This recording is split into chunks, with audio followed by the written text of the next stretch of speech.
Bismillahirrahmanirrahim. Assalamualaikum warahmatullahi wabarakatuh.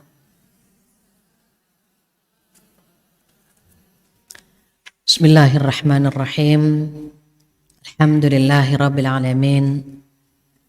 Wabihi nasta'inu ala umuri dunya waddin. Salatu wassalamu ala ashrafil anbiya'i wal mursalin wa ala alihi wa sahbihi wa man tabi'ahu ila yaumiddin. Alhamdulillah dan alhamdulillah dengan izin Allah. Hari ini Allah mempertemukan kita dengan cintanya, dengan rahmatnya. Mudah-mudahan ibu-ibu yang hadir hari ini Allah berikan kesehatan, umur yang panjang, rezeki yang berkah, rumah tangga yang sakinah, anak-anak yang soleh-solehah. Mudah-mudahan kita semua husnul khotimah dan dikumpulkan di jannah. Amin ya rabbal alamin. Tak lupa salawat dan salam kita sampaikan kepada kekasih kita Rasulullah Sallallahu Alaihi Wasallam yang alhamdulillah kita pelajari sabdanya setiap bulan. Hari ini kita sampai di hadis ke-22, di mana hadis ini temanya tentang jalan menuju ke surga. Ibu waktu jalan ke sini kejebak macet nggak? Kalau pergi kemana saja ada aja ceritanya kan Bu. Ada yang kejebak macet, ada yang bensinnya habis, ada yang kehilangan barang gitu Bu. Ada yang tiba-tiba perut sakit, ada yang macam-macam Bu. Perjalanan dari rumah ke masjid ini saja ceritanya banyak. Kendalanya banyak. Apalagi jalan menuju ke surga. Jalan antara rumah sama tempat tujuan saja godaannya banyak. Mau ngaji ada aja ujiannya. Ada yang jilbabnya belum disetrika, bajunya belum dicuci, gajian belum cair, macam-macam kan Bu. Nah, itu jalan di dunia sedemikian banyak rintangannya. Jadi kalau Allah memudahkan jalan kita menuju ke tempat ini itu karena anugerah Allah yang luar biasa. Tetapi bukan berarti orang yang jalannya itu gak lancar, bukan berarti gak disayang sama Allah. Justru ada hikmah yang tersimpan di sana, hanya orang-orang yang dekat sama Allah sensitivitasnya tinggi. Contoh, saya HP-nya baterainya nggak ada, sinyalnya nggak bagus. Di telepon saya bilang apa? Hah? Apa? Nggak kedengeran gitu kan Bu. Beda kalau pulsanya penuh, baterainya penuh. Ya oke, langsung nyambung. Sama dengan amal soleh. Allah ngetik disentuh hati kita. Deket banget sama Allah. Entah itu berupa kenikmatan atau itu berupa ujian, semuanya mampu mendekatkan kita kepada Allah. Jadi kalau hidup kita tidak biasa-biasa, ada yang seneng terus, ada yang sedih terus gitu ya, namanya juga jalan menuju ke surga. Mudah-mudahan jalan yang kita lalui mendapat ridho Allah Subhanahu wa taala dan kita semua dikumpulkan di surga bersama Rasulullah Sallallahu Alaihi Wasallam nanti. Amin ya rabbal alamin. Hari ini hadis kedua-dua, Qori'ah boleh tolong dibacakan hadis dan artinya. Ibu-ibu yang punya HP boleh di-download hadis arba'in. Hadis yang ke-22. Silakan. An Abi Abdillahi Jabir ibni Abdillahi al-Ansari radhiyallahu anhuma anna rajulan sa'ala Rasulullah sallallahu alaihi wasallam faqala ara'aita idza sholaitu al-maktubat wa shamtu ramadana wa ahlaltu al-halala wal haramtu al-harama wa lam azid ala dzalika syai'an adkhulul jannah qala na'am. Dari Abu Abdullah Jabir bin Abdullah al-Ansari, seseorang bertanya kepada Rasulullah SAW seraya berkata, bagaimana pendapatmu jika saya melaksanakan sholat yang wajib, berpuasa Ramadan, menghalalkan yang halal dan mengharamkan yang haram, dan saya tidak tambah sedikit pun, apakah saya akan masuk surga? Beliau bersabda, iya. Wa ma'na haramtul haram ada di situ. Udah dibaca. Baik. Karena kedengarannya baru sampai di na'am. Rawahu Muslim. Baik, kita perhatikan hadis ke-22 dari Abi Abdullah Jabir bin Abdullah Al-Ansari radhiyallahu an. Nah, di sini anhuma. Ibu masih ingat kalau anhuma apa? Dua-duanya Islam, anak sama bapaknya sudah memeluk agama Islam. Kalau anhu cuma yang meriwayatkan hadis saja yang Islam, bapaknya belum Islam. Kalau ini anhuma berarti Jabir bin Abdullah dua-duanya Muslim, makanya anhuma. Anna rajulan sa'ala Rasulullah sallallahu alaihi wasallam faqal. Jadi Jabir bin Abdullah ini berkata, ada seorang lelaki yang bertanya kepada Rasulullah sallallahu alaihi wasallam. Pertanyaannya apa? Ara'aita idza shallaitu shalawatil maktubat. Shalawatil maktubat itu sholat 5 waktu. Jika aku sholat 5 waktu, gitu ya. Wasumtu Ramadan, dan puasa bulan Ramadan. Wa ahlaltul halal wa haramtul haram wa lam azid ala dzalika syai'a. Pertanyaannya, kalau saya cuma sholat 5 waktu, kemudian puasa bulan Ramadan, dan menghalalkan yang halal, menghalalkan yang halal, dan mengharamkan yang haram, gitu ya Bu. Kemudian aku tidak menambah selain amalan itu. Maksudnya gini, kalau saya hanya sholat 5 waktu saja, enggak sholat sunnah, gitu maksudnya. Kalau ibu kan rajin sholat sunnahnya nih, Nabi ya, qobliyah ba'diyah ayo, sholat malam ayo, witir ayo, duha ayo. Itu kalau lagi rajin. Semuanya dikerjain. Kalau lagi malas, ya pahamlah kita ya Bu ya, kan iman naik turun. Karena iman naik turun, kalau lagi naik, bahasa gampangnya Bu, mumpung lagi naik gitu Bu. Mumpung lagi naik, banyakin amal tuh Bu. Jangan merasa puas nih mumpung lagi naik nih gitu. Masalahnya naiknya lama banget. Turunnya cepet banget gitu kan Bu. Nah kalau lagi naik nih, mumpung lagi naik, Ibu mohon maaf saya kasih bocoran. Ibu duduk di sini nih lagi naik. Amin. Iya Bu. Itu kata para ulama apa sih Bu? Iman itu naik dengan ketaatan, turun dengan kemaksiatan. Kalau ibu lagi naik nih duduk di sini, ibu jangan turunin lagi. Nurunnya gampang banget Bu. Cuman bisik aja sama temen. Lihat deh Bu Lita. Ya Allah alisnya tebel sebelah. Turun tuh Bu langsung. Udah enggak usah batalin yang udah lagi naik-naiknya nih Bu, lagi cakep-cakepnya Bu. Nanti ada teman di luar, lihat Bu Susi enggak? Saya enggak lihat. Karena saya fokus dengerin Bu Fatihah membahas hadis kedua-dua. Itu Bu, biar gak turun tuh Bu. Walaupun yang lain ngajak ini ngajak itu, enggak, udah bismillah. Kadang-kadang iman kita gak kuat juga Bu, pengen juga nimbrung. Kalau saya tadi gak ngeliat siapa-siapa, cuman ngeliat MC-nya, ngeliat narasumbernya, ngeliat ini, sama aja tuh Bu. Jadi udah bismillah ngaji. Ini lagi naik Bu. Makanya iman kita lagi naik, tenangkan kita Bu. Ibu mikirin cucian gak di rumah? Lagi enggak. Mikirin masakan lagi enggak kan Bu?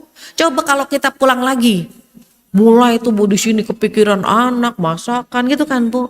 Nah mumpung lagi tenang, mumpung lagi bagus-bagusnya, masukinlah hadis ini ke dalam pikiran kita, ke dalam hati. Jadi nanti kalau bahasa gampangnya gini nih Bu. Ini kan gelas misalnya lagi kosong ya Bu ya. diisi sama air, tutup rapet, walaupun goyangan kenceng, pastikan Bu, gimana biar nggak tumpah. Namanya gelas digoyang-goyang adalah tumpah sedikit-sedikit gitu ya Bu ya. Ilmunya ada yang nyerap, ada yang keluar dikit gitu. Jangan tumpahnya sampai semuanya tumpah. Tadi pembahasan apa? Hadis 22 tentang apa? Itu dia, saya lupa. Jangan tumpah semuanya. Berusaha ditutup rapet-rapet. Biar apa Bu? Dibawa pulang ke rumah, ayo minum bareng-bareng gitu Bu. Ini bawa dapatnya dari sini 1 gelas, nyampe ke rumah tinggal 2 tetes. Mudah-mudahan enggak ya Bu. Nah, jadi ketika iman kita naik, mumpung lagi naik nih Bu, banyakin amal. Makanya orang ngaji, maaf ya Bu ya, orang ngaji, orang duduk di majelis ilmu, Allah bangga banget nyebut nama kita satu persatu. Bangga banget Bu. Kenapa? Kan gak semua orang dibimbing ke sini gitu. Nah kalau sudah naik, oh maaf banget Bu, kita bukan malaikat ya Bu, ada sisi turunnya kan Bu. Malesnya, pengen bisa dosanya, turun gak apa-apa. Namanya juga bukan malaikat, tapi jangan terlalu terjun bebas. Jadi gimana? Jangan bikin dosa 3 hari berturut-turut yang bikin kita ngedrop. Kalau misalnya sholat kita lambat, usahakan tidak 3 waktu berturut-turut. Subuh udah lambat nih, zuhur jangan gitu. Kita kalau berpengaruh tuh Bu, subuh lambat, zuhur ikut lambat Bu. Asarnya pengen lambat lagi, itu begitu Bu. Terus kita bangun langsung, tutup sampai di sini aja lambatnya. Kenapa? Karena kalau lambat, 3 hari lambat semuanya, itu ngedrop. Maka nanti di sini dikatakan kalau saya sholat 5 waktu saja ya Bu, puasa bulan Ramadan saja, tapi menghalalkan yang halal. Maksudnya apa? Menjalankan semua perintah Allah. Kemudian wa haramtul haram, dan menjauhkan semua larangan Allah. Walam azid ala dzalika syai'a, dan aku nggak nambah sholat sunnah, nggak nambah puasa sunnah gitu ya Bu. Tuh begitu tuh gitu. Adkhulul jannah, bisa masuk surga nggak gitu Bu. Kenapa pria ini pengen banget masuk surga? Kita kan hidup nggak lama Bu. Dunia itu tempat meninggal, bukan tempat tinggal. Tujuan kita kan ngejarnya ke surga. Coba ngapain di dunia? Kalau kita nggak ngejar surga, sayang Bu.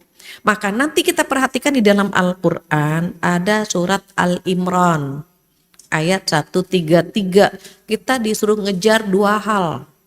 Apa yang pertama? Yang pertama minta ampun. Yang kedua mengejar surga. Udah ketemu belum Neng? Al-Imran 133, tolong bacakan. Dan bersegeralah kamu mencari ampunan dari Tuhanmu dan mendapatkan surga yang luasnya seluas langit dan bumi, yang disediakan bagi orang-orang yang bertakwa. Iya. Jadi kalau kita buru-buru untuk urusan dunia, ingat ayat ini. A'udzubillahi minasyaitonirrajim, wasari'u. Cepet-cepet bergegas kepada apa? Ila maghfirah.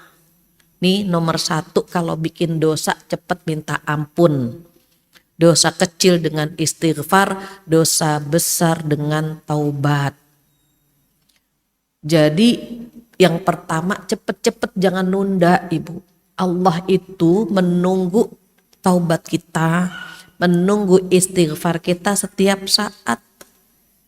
Mungkin dia hari ini, siang ini bikin dosa, mungkin nanti sore dia istighfar. Ditungguin Bu. Ya Allah gak istighfar juga. Mungkin nanti malam mau tidur, ternyata cuma baca doa tidur langsung tidur. Ya Allah gak istighfar ya, mungkin besok pagi gitu Bu. Ditunggu. Jadi kalau lagi diem nunggu angkot misalnya ya Bu, lagi nunggu apa nih, mulut astagfirullahaladzim, astagfirullahaladzim, astagfirullahaladzim, astagfirullahaladzim 100 kali itu cuma 2 menit. Ngerumpi 2 jam kita. Masa istighfar yang cuma 2 menit kita gak mampu kan gitu Bu. Itu cepet-cepet tuh Bu. Terus kalau misalnya kita merasa kok udah ini, udah itu gitu ya Bu ya, kok nggak tenang juga, boleh jadi ada dosa besar yang kita lakukan. Ada yang tidak kita sadari. Mungkin kita pernah syirik, pernah menduakan Allah, datang ke tempat yang dilarang, kan mungkin Bu. Atau yang kedua, boleh jadi kita nada kita tinggi sama ibu kita sampai dia terluka hatinya. Karena ulama ada yang berpendapat suara kita lebih tinggi daripada suara ibu kita, itu udah termasuk durhaka Bu. Boleh jadi suara kita lebih tinggi dari suara ibunda kita. Terus Bu kita ingat-ingat, ya Allah apalagi ya. Nah taubat aja. Mungkin ada dosa besar yang kita lakukan dan kita tidak menyadarinya, maka langsung taubatan nasuha. Termasuk mohon maaf ya Bu, mata kita kan suka gak sadar ya Bu melihat joker, jomblo keren, melihat brownies, brondong manis, terus kayak gini, Masya Allah, Masya Allah. Kalau Masya Allah, atau nunduk langsung. Ini lama banget, Masya Allah, Masya Allah. Astagfirullahaladzim gitu. Kita saja yang perempuan suka sama yang tampan, yang cantik gitu ya Bu. Apalagi laki-laki yang memang ujian pertama dan terberat adalah perempuan. Kalau kita kan sebetulnya ujian kita barang-barang branded Bu. Itu di Al-Quran udah dibagi ya Bu, hawa nafsu laki-laki ke perempuan, hawa nafsu perempuan ke barang-barang, numpuk barang, ibu pasti numpuk barang. Jilbab ditumpuk, baju ditumpuk, bros ditumpuk, itu numpuk semua tuh Bu. Suami bajunya segini, udah kesempit, kedorong-dorong sama baju kita Bu. Baju suami makin ngempet aja Bu. Banyakan kita. Jadi hawa nafsunya seperti itu. Mungkin kita tidak bisa mengendalikan hawa nafsu kita, istighfar. Kan bahasa mudahnya kita kalau jalan di tempat becek, kecipratan lumpurnya lah dikit-dikit. Takut kan Bu ada dosa, istighfar, istighfar, istighfar. Itu nomor 1 kata Allah. Cepet-cepet jangan ditunda. Nah yang kedua, mengejar surga. Jadi wasari'u ila maghfiratim mir rabbikum, ampunan dari Tuhanmu gitu ya Bu ya. Wa jannah. Pertama mencari ampunan dari Allah, yang kedua mengejar surga. Artinya apa Bu? Boleh kok kita beramal pengen dapat surga. Makanya orang Badui tadi Bu, laki-laki tadi nanya ke Rasulullah SAW, kalau saya sholat cuma 5 waktu saja nggak nambah yang sunnah, saya bisa masuk surga nggak? Gitu. Iya. Terus saya puasa bulan Ramadan aja nggak nambah puasa Senin Kemis, nggak nambah puasa ayam mulbit gitu Bu. Nggak nambah sama yang lain-lain, saya bisa masuk surga nggak? Iya kata Rasulullah. Terus kuncinya apa? Menghalalkan yang halal. Semua perintah Allah dikerjain Bu. Semua larangan Allah ditinggalin. Nih, hukum kita tahu ya Bu ya, hukum ada 5. Ada wajib, ada sunnah. Perintah itu bisa bersifat wajib, bisa bersifat sunnah. Di tengah-tengahnya mubah. Mubah itu apa? Boleh tidur, jalan-jalan, belanja, selama masih standar ya Bu ya. Nah yang keduanya lagi ada yang makruh, ada yang haram. Jadi orang Badui ini nih di sini yang diperintahkan dikerjain, walaupun cuma yang wajib-wajib saja gitu.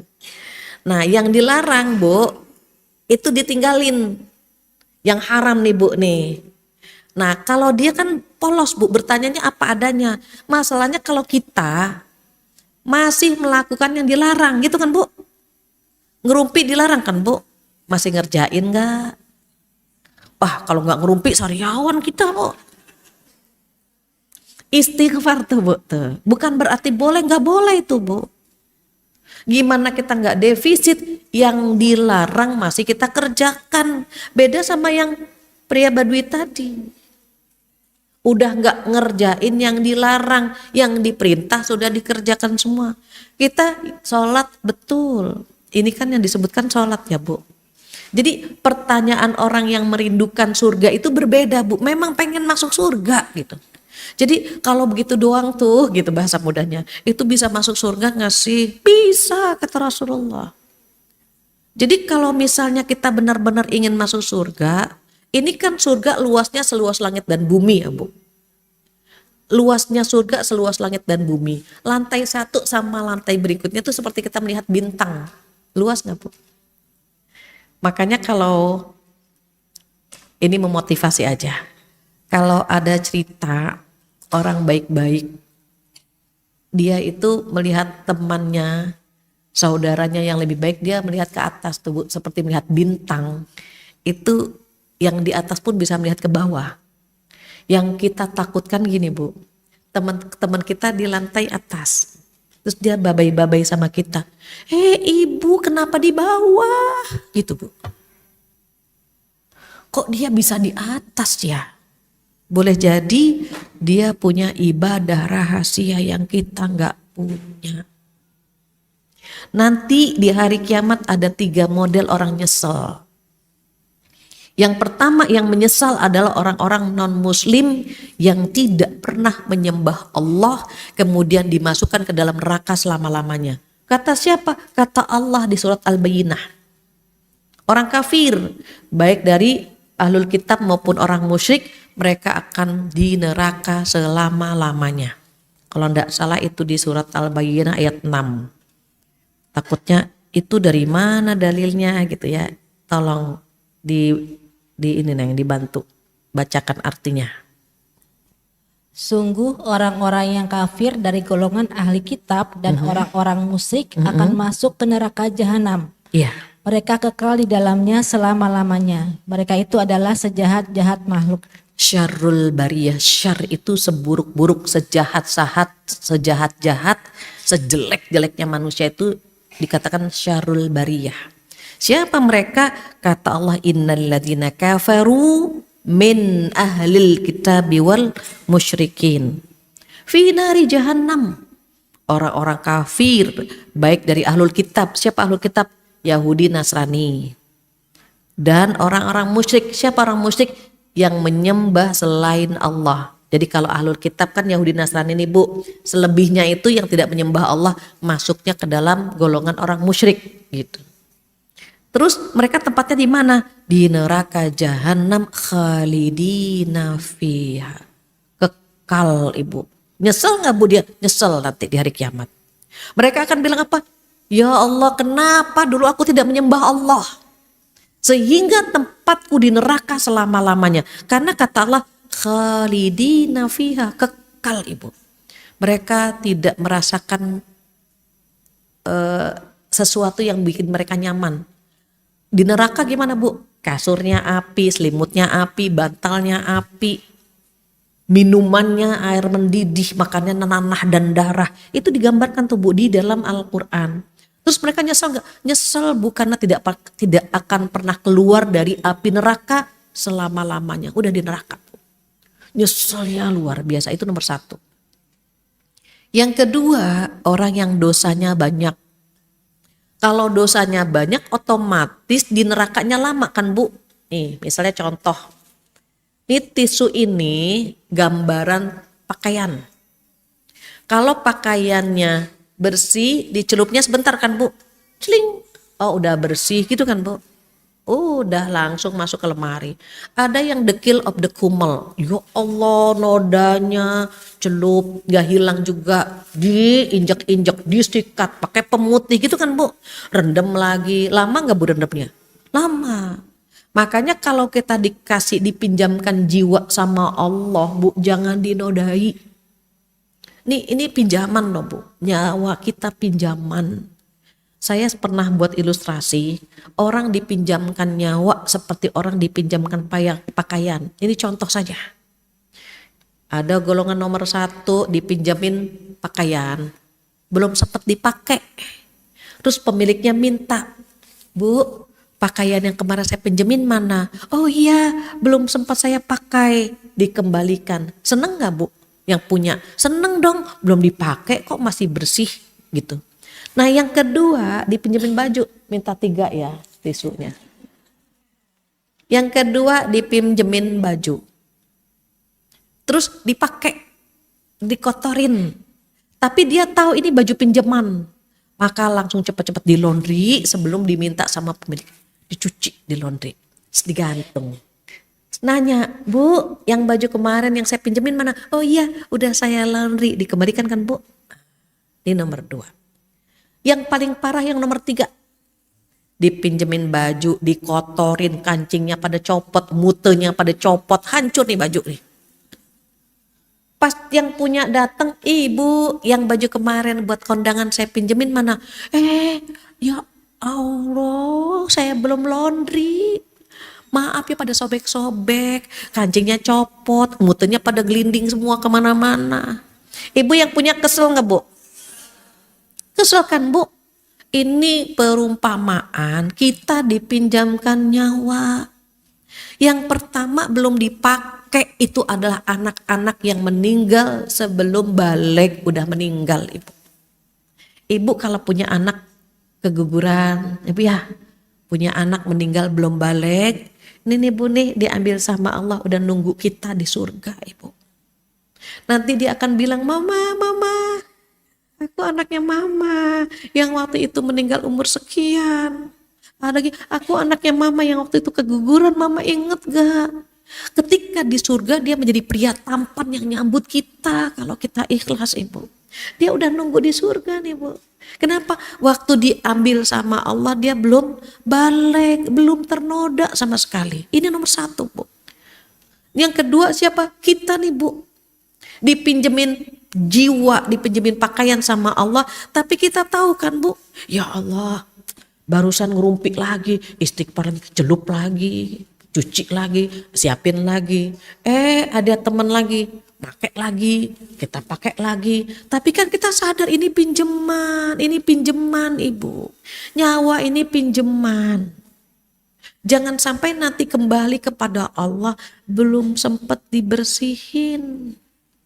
Maka cepet-cepet istighfar, cepet-cepet taubat. Khawatir Allah manggil kita, ini belum dicuci jiwa kita nih Bu. Dan Allah tahu ada yang lupa gak ngebersihin, ada yang gak sempet. Akhirnya sama Allah gimana Bu? Dikasih kesempatan dengan bertemu bulan Ramadan. Berpuasa di bulan Ramadan, apa kata Rasulullah SAW? Man shoma Ramadhana imanan wa ihtisaban ghufira lahu ma taqaddama min dzambih. Barang siapa yang berpuasa di bulan Ramadan karena keimanan dan keikhlasan, maka dosa-dosa yang telah lalu terhapus. Dosa yang mana Bu? Dosa-dosa kecil. Dosa besar gak dihapus kecuali dengan taubat. Udah nih kita alhamdulillah ketemu bulan Ramadan, bersih lagi, sholat taraweh, ngaji, zakat itu kan Bu. Habis lebaran dikotorin lagi. Iya kan Bu? Ibu kalau habis lebaran baca Qur'annya apakah serajin Ramadan? Enggak kan? Apakah serajin Ramadan salat sunnah kita? Enggak kan Bu? Mulailah ngerumpi. Waktu Ramadan, Mbak tahu enggak? Puasa gitu. Nanti aja habis lebaran. Kadang-kadang gitu kan Bu. Bahkan itu masih mending Bu, ada yang gini. Mbak, saya mau cerita, nanti aja habis maghrib gitu Bu. Jadi mereka memahami kalau habis maghrib boleh ngerumpi. Iya kan Bu? Nah kalau kita dipinjamkan nyawa sampai detik ini, jangan biarkan dia ternoda. Jangan nyaman dengan berbuat dosa. Makanya kadang-kadang kalau ada yang nyaman berbuat dosa, sama Allah digugurin Bu. Nih seperti pohon di luar, ada yang kuning, ada yang hijau gitu kan Bu. Kemarin saya lupa Ibu tuh bahasa sininya apa ya, digetarkan itu ya. Ibu tahu ya diginin gitu Bu. Diorak. Saya lupa lagi, iya Ibu bilangnya diorak ya. Diorak. Kalau saya salah maaf ya Bu. Duduk, digetarin Bu. Digoyang-goyang tuh pohon. Yang kuning-kuning jatuh gak Bu? Nah hidup kita diuji sama Allah. Digetarin ya Bu nih. Biar dosa-dosanya jatuh karena kita belum mohon ampun.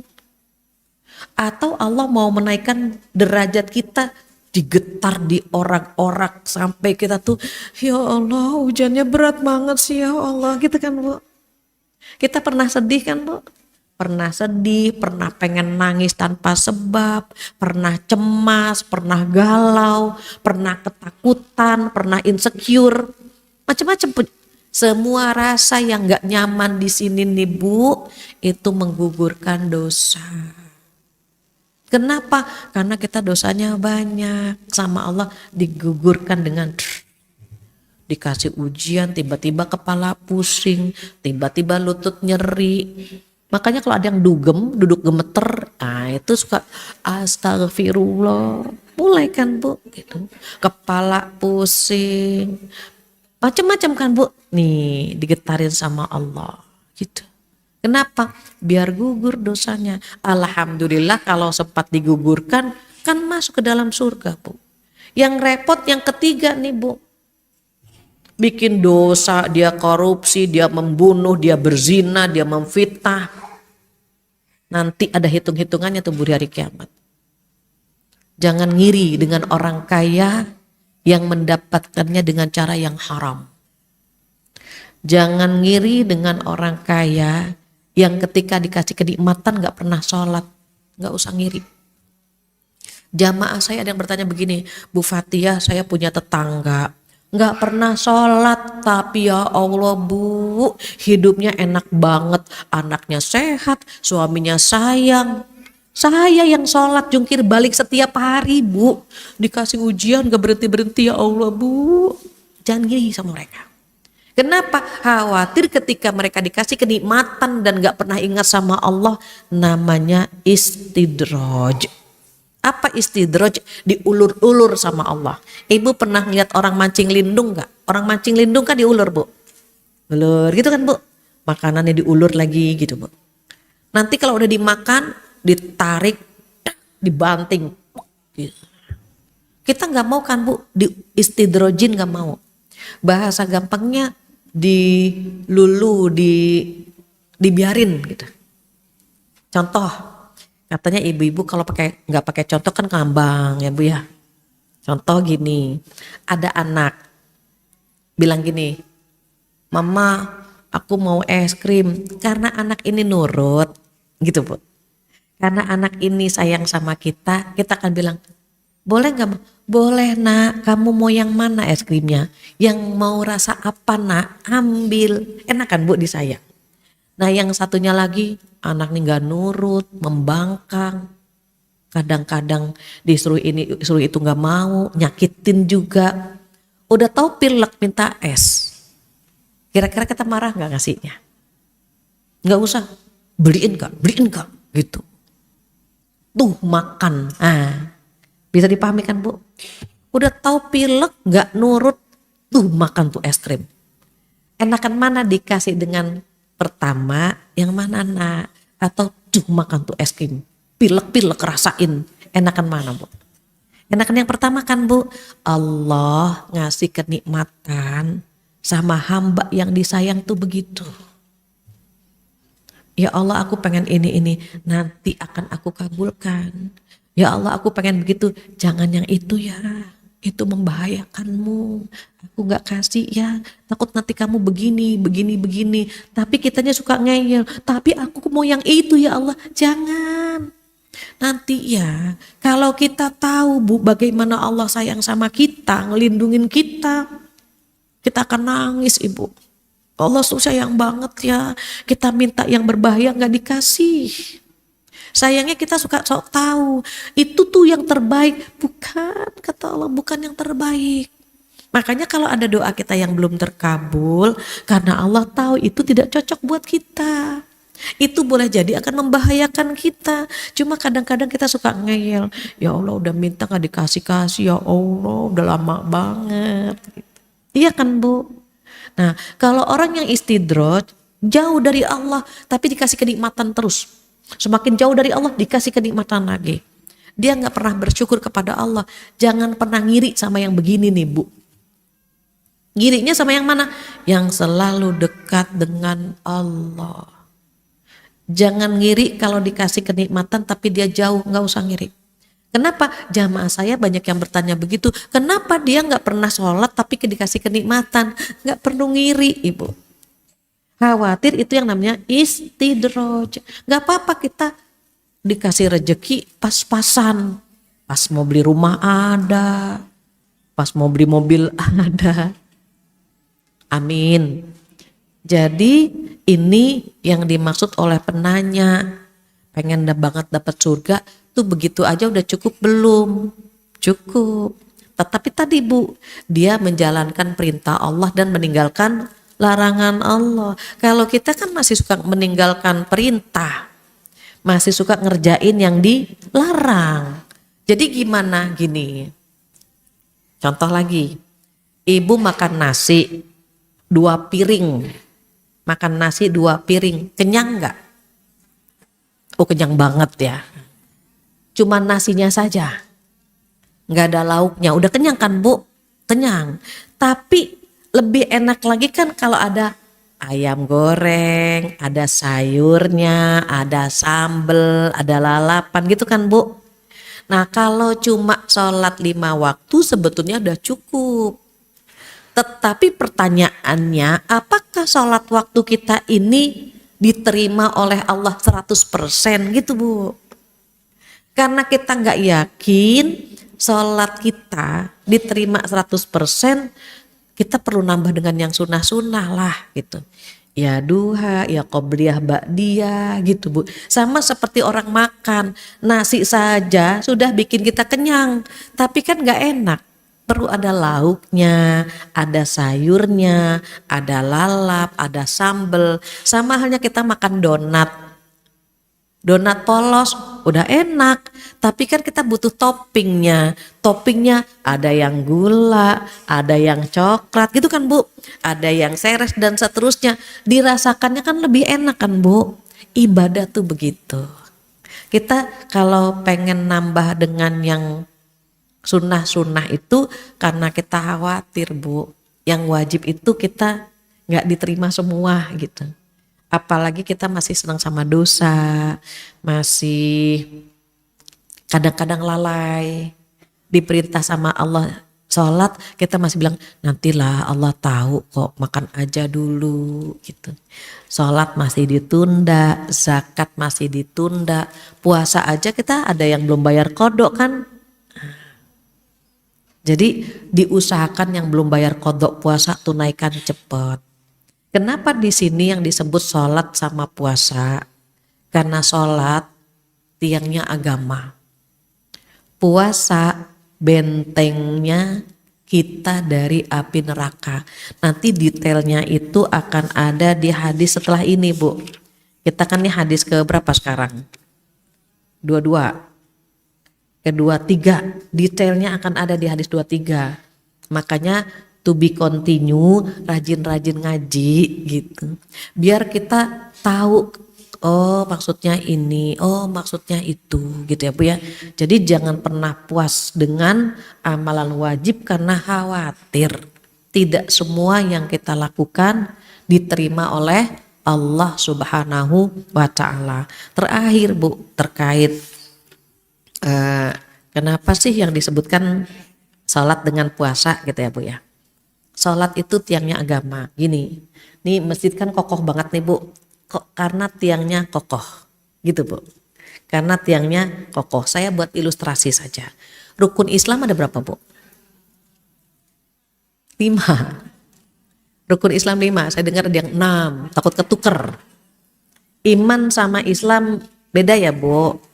Rukun iman, rukun Islam 5.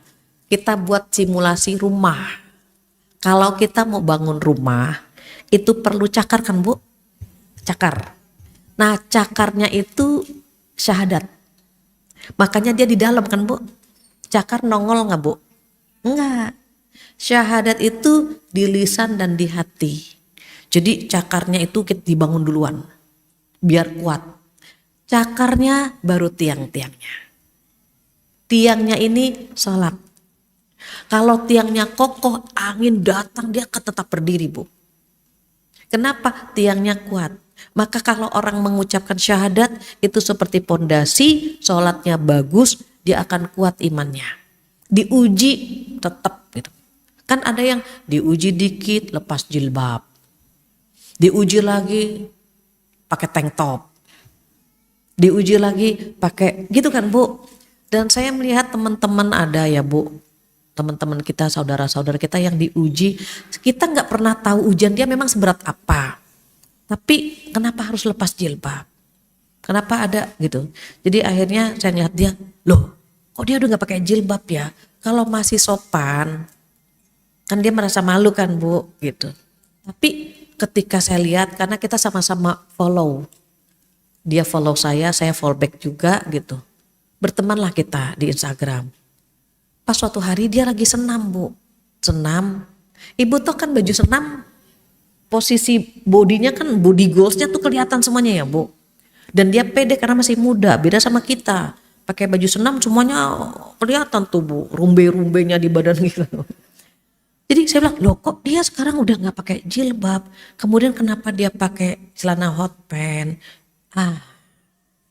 Sampai teman-teman, emang seberat apa sih ujiannya sampai dia melepas jilbabnya, melepas baju panjangnya gitu. Kalau orang yang tiangnya kuat Bu, even digoyang sini-sini, enggak Bu. Ibu kan kelihatan wajahnya bermasalah semua ini. Tapi kan masih tetap pakai jilbab, masih cakep gitu kan Bu. Itu berarti boleh jadi saya husnuzon, ibu sholatnya keren. Nangis atau biasa Bu, nangis mah diuji ya. Namanya orang kadang-kadang kuat, kadang-kadang enggak. Nangis biasa nggak apa-apa. Selama nangisnya untuk Allah ya nggak apa-apa Bu. Ya Allah kenapa sih? Nggak apa-apa kan sama Allah nangisnya. Kalau diuji, ibu liatin aja sajadah. Lagi sedih, lihat aja sajadah. Ambil air wudhu deh Bu. Nangis di sajadah. Kan di rumah kita ada sajadah, gak jauh-jauh. Nyari sajadah kan gak perlu kesini kan Bu, di rumah ada. Jadi di kamar diusahakan, di kamar tuh ada sajadah. Jadi kalau misalnya lagi sedih, liatin aja sajadah. Sajadah itu udah manggil-manggil, ayo sini, kata sajadah. Nah ngambil air wudhu tuh Bu, ada sajadah, nangis Bu. Gak apa-apa, kan kita manusia. Dan Allah seneng banget kalau kita manja sama Allah gitu. Jadi itu tiang. Terus rumah butuh tiang, butuh atap. Nah atapnya ini puasa. Yang membuat kita terhindar dari teriknya sinar matahari, dinginnya malam. Ini kan Bu, ada atapnya, kita gak kehujanan. Puasa. Terus cukup gak? Sebetulnya butuh ventilasi, pintu, jendela biar sirkulasi udaranya sehat gitu Bu. Itu zakat tuh Bu. Orang kalau sering zakat, menunaikan zakat ya Bu, sedekah, nih hatinya bersih insya Allah. Nggak ada penyakit hati keluar, ketekan lagi. Keluar lagi, ketekan lagi. Kenapa? Zakat itu membersihkan harta kita dan membersihkan hati. Pengen sombong, cepet-cepet sedekah Bu, nggak jadi. Dia mendem malu gitu. Jadi kalau ada penyakit hati, sedekah gitu Bu. Tiba-tiba pengen nongol nih, jamaah JGC paling cantik saya, gitu Bu. Sedekah Bu, ada kotak sedekah. Nggak jadi, malu. Orang titipan semua. Cantik titipan, ilmu titipan gitu kan Bu. Semua popularitas, fasilitas, isi tas, titipan tuh Bu. Jadi dibersihin nih jendela, pintu kan ventilasi ya Bu, biar sirkulasi udara sehat. Udah cukup Bu, cukup sebetulnya. Ketika Allah memberikan dia rezeki lebih, buatlah taman yang indah yaitu pergi haji. Makanya pergi haji itu jika mampu. Kalau nggak mampu kan nggak wajib Bu, nggak wajib. Taman juga ada yang asri, ada air mancurnya, ada bunga-bunga, ada yang tamannya berantakan banget Bu. Ada kan dulu sinetron atau cerita udah pergi haji tapi pelit gitu ya Bu ya. Udah pergi haji tapi gitu, tapi kan dia udah punya taman. Tinggal ngeberesin aja gitu. Hilangkan, kurangi, mengatakan apa? Percuma, udah haji tapi nggak percuma Ibu. Dia udah punya taman, tinggal diberesin aja tamannya. Kadang-kadang manusia suka lupa gini. Percuma ngaji di JGC tapi perilakunya masih begini-begini. Enggak percuma. Kita ngaji dapat pahala. Kita ngerumpi, kita berdosa. Enggak ada kalimat percuma, Ibu. Allah itu maha adil. Yang sering mengatakan percuma kan hamba. Kalau ada yang bilang, percuma ngaji, pacarannya doyan banget. Kalau nggak ngaji, lebih doyan lagi dia. Percuma ngaji, ngerumpinya berjam-jam. Kalau nggak ngaji, bisa berbulan-bulan dia ngerumpinya, gitu. Jadi nggak ada kata-kata percuma. Kenapa? Allah maha adil. Demikian ibu-ibu solehah, intinya kalau ada dalam diri kita kerinduan kepada surga, cari jalannya sesuai dengan yang kita bisa. Contoh, kita bisanya duduk di sini, udah lakukan. Boleh jadi duduk di sini mengantar kita ke surga. Lagi nggak ngaji nih, bisanya sedekah. Kasih ke anak, kasih ke tetangga. Ya Allah, belum ada rejeki. Kan sedekah yang paling mudah kan senyum. Keluar aja sebentar, senyum. Mau kemana Bu? Gitu. Senyum itu sedekah kalau ada temannya. Jangan buka pintu senyum-senyum sendiri. Enggak sedekah. Yang jadi sedekah ketika kita buka pintu, ada tetangga lagi nyapu. Ibu sehat, alhamdulillah. Senyum itu Bu, itu sedekah itu Bu. Jadi cari aja caranya, pasti bisa Ibu.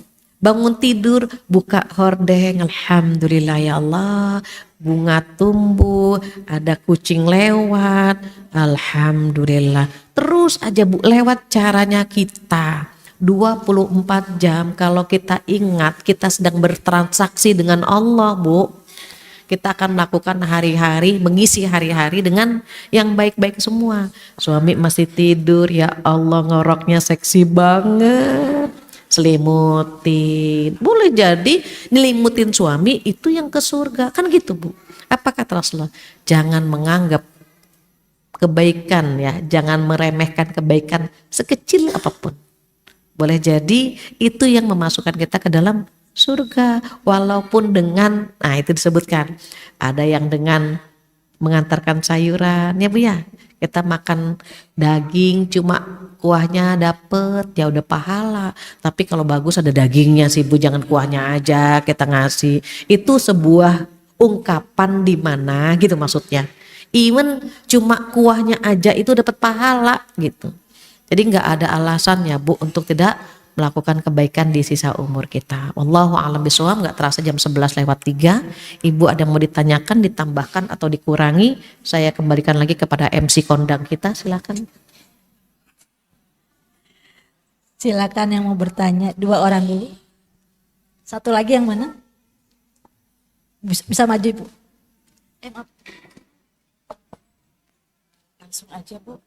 Langsung. Assalamualaikum warahmatullahi wabarakatuh.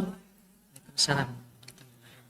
Ustazah mau nanya, kalau ciri-ciri orang dapat hidayah itu gimana Ustazah? Itu aja cukup. Ya, Assalamualaikum warahmatullahi wabarakatuh. Waalaikumsalam.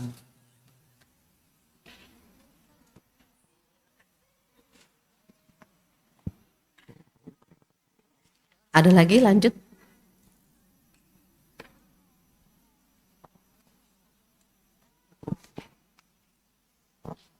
Assalamualaikum warahmatullahi wabarakatuh. Waalaikumsalam. Izin bertanya Ustazah.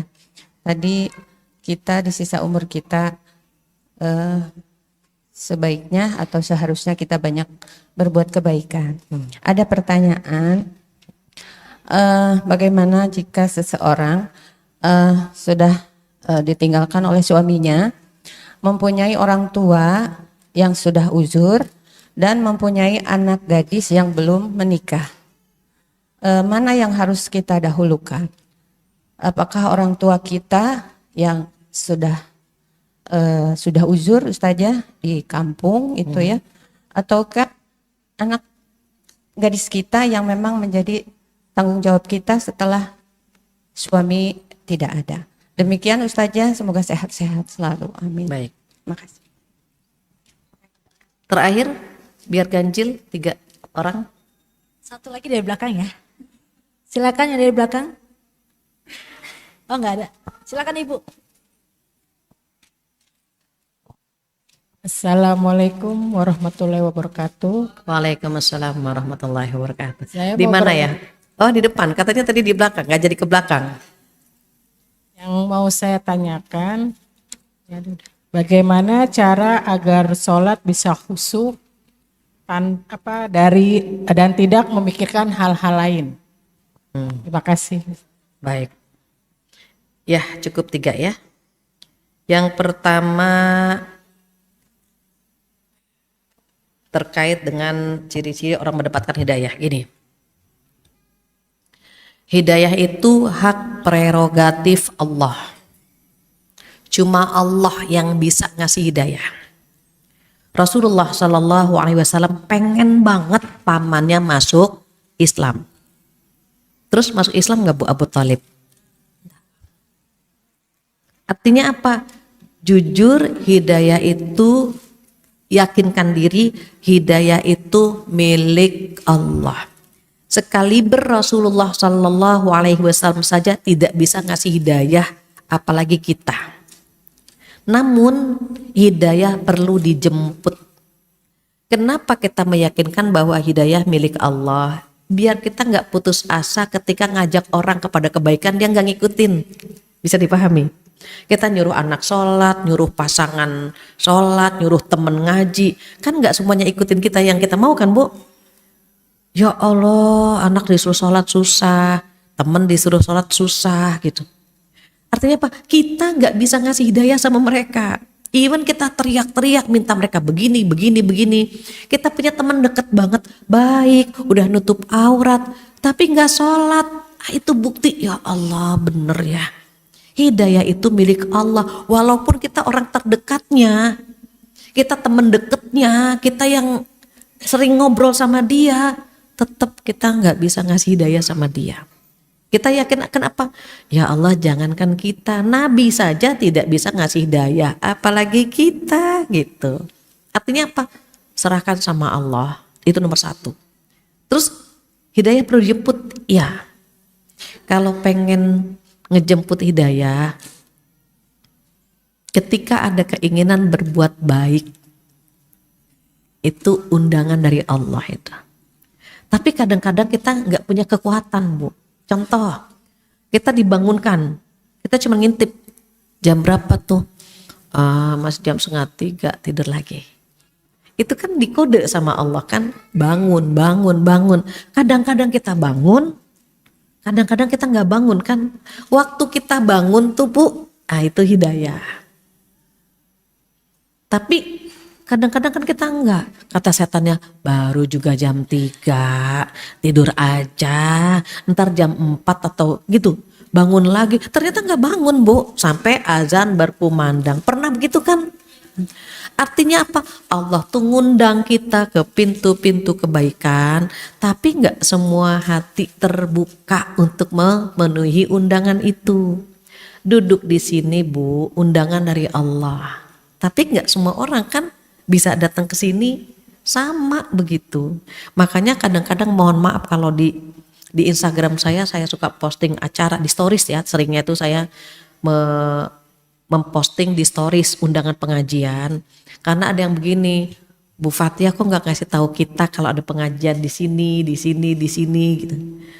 Niatnya apa sih Bu? Niatnya biar nih loh ada pengajian saya di sini, kamu bisanya di mana? Mau di Cakung apa yang di gitu Bu? Apa yang di sini, apa yang di sini? Ayo, nih undangan kebaikan. Makanya saya kadang-kadang melihat ada pengajian yang Masya Allah banyak banget Bu. Itu tuh Allah yang menggerakkan mereka duduk di situ. Kadang-kadang Bu cuma 5 orang. Ada. Artinya apa? Ya Allah ternyata gitu Bu, itu bukan lagi prerogatif bukan lagi hak kita, itu Allah gitu.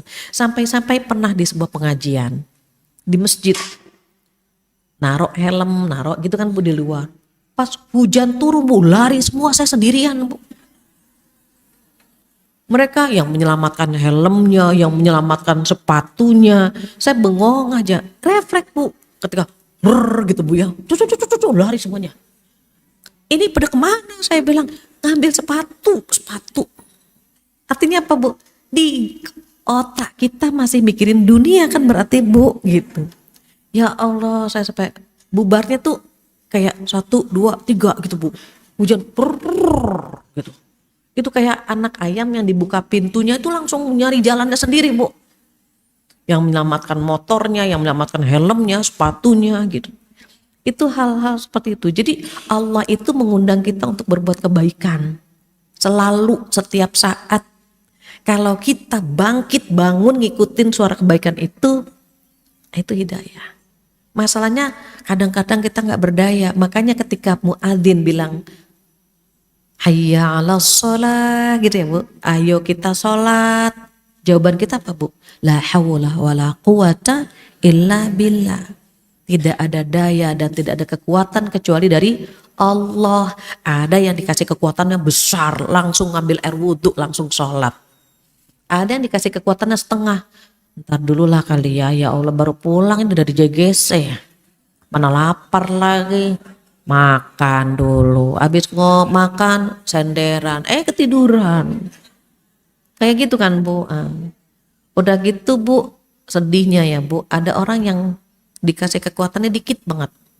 Cepet-cepet wudhu baru Allahu Akbar, adzan asar. Ada kan Bu. Tapi masih dikasih kekuatan tuh dikit. Yang tidak sholat nggak dikasih kekuatan sama Allah untuk menjemput hidayah itu. Pasti yang paling tahu tentang kita, diri ini, ya kita sendiri kan Bu. Jadi minta sama Allah, jadi memang minta. Ya Allah mudahkan saya ngaji, mudahkan saya sholat, mudahkan saya menghafal Quran, hal-hal gitu tuh minta sama pemilik hidayah begitu. Yang kedua terkait dengan anak, mana dulu nih ngurusin anak apa orang tua? Kalau anak itu nggak ada yang ngurusin lagi kecuali kita orang tuanya. Apalagi suami meninggal. Kalau orang tua kita kan ada anak-anak yang lain, bisa dipahami Bu. Apalagi misalnya kita 5 bersaudara misalnya, 7 bersaudara atau 3 bersaudara, kan bisa gantian tuh. Senin Selasa saya, misalnya gitu Bu. Rabu Kamis kakak, Jumat Sabtu adik, kan bisa gantian gitu kan Bu. Minggu tergantung nih, di rolling lagi. Kalau anak siapa yang ngurusin anak kalau bukan orang tuanya? Jadi kalau untuk mengurus orang tua, merawat orang tua, ibu diskusikan dengan semua keluarga. Anak hanya kita yang merawat anak kita. Makanya suami boleh perhatian sama ibu, tapi kewajiban dia sama anak istrinya lebih utama. Karena kalau ibunya yang ngerawat banyak, tapi anak istrinya kan yang bertanggung jawab hanya dia, hanya suaminya. Nggak bisa kan dititipin sama tetangga, Mas, saya titip istri saya ya, dinikahin nanti sama tetangganya. Jadi ada namanya skala prioritas. Anak itu tanggung jawab kita, termasuk mohon maaf ya Bu, ibu-ibu solehah, kalau punya suami jangan dititipin sama orang tua sama tetangga, dia butuh kita. Dia butuh kita. Apapun kegiatan dan kesibukan kita, ibu kehadiran kita tuh nggak bisa digantikan gitu. Kalau orang tua kita kan ada anak-anak yang lain gitu ya Bu. Kalau suami kita cuma punya kita. Kalau digantikan ke orang lain juga kan kita marah-marah Bu. Jadi jangan ada porsi orang lain yang menggantikan posisi kita. Anggaplah suami misalnya nih Bu, bukan boleh ya Bu kuotanya 4 istrinya Bu. Tapi bagaimana 4-4-nya ini nih diisi sama kita semua. Itu kalau kita nggak siap di madu, 4-4-nya kita yang ngisi gitu Bu. Masalahnya kadang-kadang kita nggak ngisi 4-4-nya, tapi kita nggak rela kalau suami buka cabang gitu. Anak-anak juga sama, kita cemburu kalau anak kita misalnya deket sama orang lain. Sementara kita pun gak ngisi jiwanya anak kita yang kosong. Padahal kan peran ibu itu harus mengisi jiwa anak yang kosong. Cuman ibunya, even dia punya ibu sambung gitu ya Bu ya, atau ibu tiri, di hati anak itu cuma ibu kandungnya. Hanya ada orang-orang tertentu ya Bu yang memang dikasih hatinya Masya Allah. Walaupun ibu sambung, walaupun ibu tiri atau ibu angkat, tapi dia bisa mengisi jiwa anak itu. Ada kan ya Bu ya yang demikian gitu. Jadi ada skala prioritas yang harus kita utamakan, yaitu anak-anak dan pasangan kita. Taat sama orang tua tetap wajib Ibu, tetap wajib, namun prioritasnya begitu. Anak-anak dan keluarga. Kemudian terakhir, sholat biar khusyuk bagaimana? Itu juga kan pertanyaan kita bareng-bareng Bu. Bagaimana biar khusyuk? Ada tipsnya, nanti kita cari. Pertama itu baca a'udzu. A'udzubillahi minasyaitonirrajim gitu Bu. Syukur-syukur baca trikul, tapi kan lamaan kan Ibu ya trikul ya Bu ya. Qul huwallahu 3 kali, Al-Falaq 3 kali, An-Nas 3 kali. Makanya dibaca setelah sholat subuh atau duha, itu baca itu tuh trikul. Al-Fatihah, ayat kursi, trikul. Jadi a'udzubillahi minasyaitonirrajim itu pertama. Kedua, Ibu tatap tempat sujud. Ini sajadahnya bagus nih. Nggak ada gambar-gambar. Ibu jangan jadikan yang bintang-bintang tempat sujud. Makanya ini tempat kaki kan ya. Yang bintang apa tuh yang warnanya kuning itu kan tempat kaki. Ibu tatap tempat sujud gitu. Kalau ini bagus. Kalau di sajadah rumah kita kan ada gambar Ka'bah atau ada gambar gitu ya Bu ya. Biasanya kalau kita menatap tempat sujud, nah mata tuh gitu tuh Bu, fokus gitu. Kalau mencong sedikit, oh pintunya sebelah sini ya. Sebelah sini ada pintunya enggak gitu. Mata fokus ke tempat sujud, meleng dikit balik lagi ke tempat sujud lagi. Itu yang kedua. Yang ketiga, itu tadi terkait dengan mata nih Bu. Yang ketiga terkait dengan bacaan. Setiap gerakan itu ada Allahu Akbar. Allahu Akbar. Setiap gerakan, kecuali bangun dari ruku, Sami'allahu liman hamidah. Allahu Akbar. Setiap gerakan ini bibir ada ucapan takbir. Sujud Allahu Akbar. Allahu Akbar. Diingatkan kita lagi ngobrol sama Allah. Itu yang keberapa? Ketiga.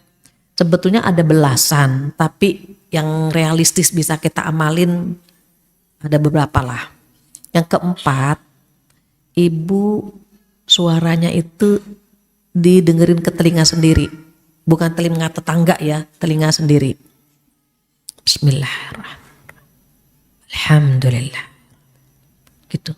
Akan berbeda dengan gini Bu. Itu akan berbeda. Iya, nanti rasakan. Beda kalau Bismillahirrahmanirrahim. Alhamdulillah. Itu akan berbeda. Nih, dengerin ke telinga. Kemudian yang terakhir, urusan dunia di stop. TV matiin, kompor matiin. Sholat itu ibadah yang gak bisa disambi. Puasa sambil masak bisa Bu. Zakat sambil jalan-jalan bisa kan Bu? Oh ada dia lagi jalan-jalan ada masjid bisa kan Bu? Sholat sambil masak, ya Allah itu gak bisa. Baru rokat ketiga kayaknya ikan angus nih gitu Bu. Mana bisa khusyuk? Itu ibadah yang gak bisa disambi.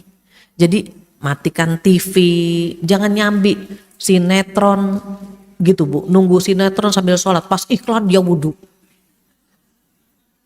Pas mulai lagi sinetronnya duduk lagi. Pas iklan dia sholat. Pas mulai sinetronnya, wah dia cepet banget. Gak bisa. Jangan disambi. Syukur-syukur ada yang keenam, kita memahami apa yang kita baca. Minimal surat Al-Fatihah tahu artinya. Itu jadi kita sibuk memikirkan arti dari bacaan kita. Karena kita sibuk mikirin tadi, Bu, nggak ada pikiran yang lain karena kita sibuk. Bismillahirrahmanirrahim. Kita tahu artinya. Tapi kan tadi ya Bu, nggak semua orang bisa memahami arti yang kita baca sehingga kekhusyuannya berkurang. Demikian wallahu a'lam. Mudah-mudahan bermanfaat buat kita semuanya dan mudah-mudahan hadis hari ini Bu bisa kita amalkan ya Bu.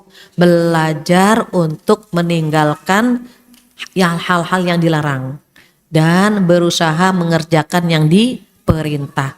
Kuncinya satu, ikuti yang Allah mau, bukan yang kita mau. Kita maunya ngerumpi, enggak, Allah enggak suka, tinggalin.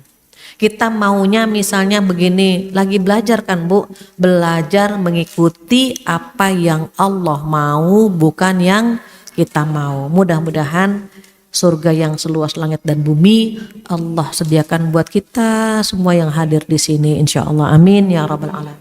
Demikian, kurang lebihnya mohon maaf. Kita tutup dengan doa penutup majlis bersama-sama. Subhanakallahumma wa bihamdika asyhadu an la ilaha illa anta astaghfiruka wa atubu ilaik.